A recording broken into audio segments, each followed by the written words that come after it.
Bonjour mes bien-aimés dans le Seigneur, c'est le révérend Opelo Patrick. J'aimerais un peu parler ce matin sur la gloire de Dieu. La gloire de Dieu. Un jour, Jésus disait, le prophète Ésaïe, lorsqu'il avait atteint l'âge de 30 ans, ce jour-là, il était allé dans le temple avant de commencer son ministère. Il était allé dans le temple, il commençait à dérouler.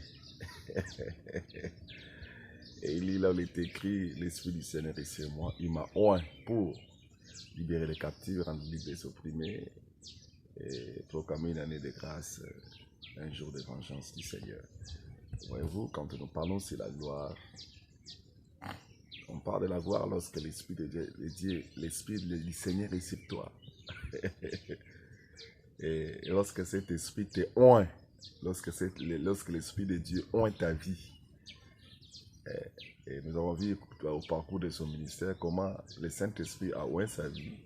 Il allait de village en village, guérir les malades, purifier les lépreux, ressusciter les morts. Et c'est ça. On me parle aujourd'hui de la gloire de Dieu en tant qu'homme de Dieu, servant de l'Éternel. Si cette gloire, on ne le voit pas en toi. Parce qu'on parle de la gloire lorsque l'Esprit de Dieu te oint. Il oint ta vie, ton ministère. Nous avons même, Pierre, l'air ombre même commencé à guérir des gens. Les gens qui étaient malades, on prenait les mouchoirs, on mettait sur les corps de Pierre ou de Paul. Les gens commençaient à être guéris. Et c'est ça, la gloire de la première maison. Mais cette gloire, nous la portons dans notre corps. Voilà pourquoi Jésus avait dit, Paul avait dit aux Corinthiens plutôt, ne savez-vous pas que votre corps est le temple de Dieu et que l'Esprit de Dieu habite en vous. Tu vois, les Corinthiens ne comprenaient pas que à leur temps, la gloire de Dieu n'était plus dans les tabernacles et dans les temples. Et cette gloire était cachée en eux.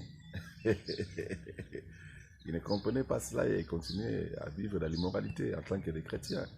Et Paul était en train de les interpeller afin qu'ils comprennent que la gloire est maintenant avec la gloire de Dieu.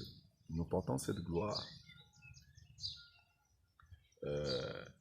dans notre corps. Voilà. Et la première gloire, la gloire de la première maison, nous les portons dans notre corps. Et voilà pourquoi, quand on porte cette gloire dans le corps, Dieu ne permettra pas que ça soit durable. Et voilà pourquoi nous les portons pour un temps. Souvenez-vous de Jésus, il avait dit détruisez ces temples. Et en 3 jours, je les rebâtirai. Il parlait de son corps, là où se cachait la gloire, là où se manifestait la gloire. Et comme c'était la gloire de la première maison, il savait que la gloire de cette première maison sera détruite.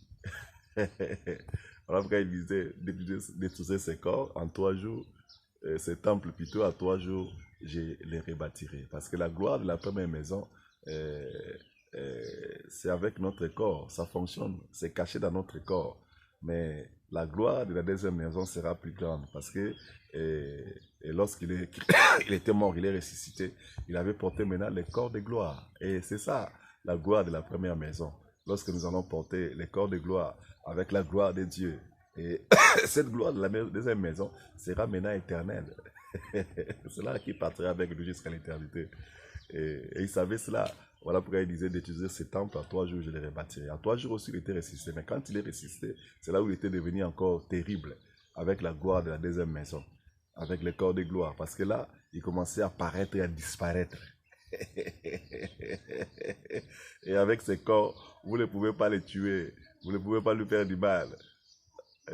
Et il commençait maintenant à fonctionner avec ce corps de la deuxième maison, avec la gloire de la deuxième maison.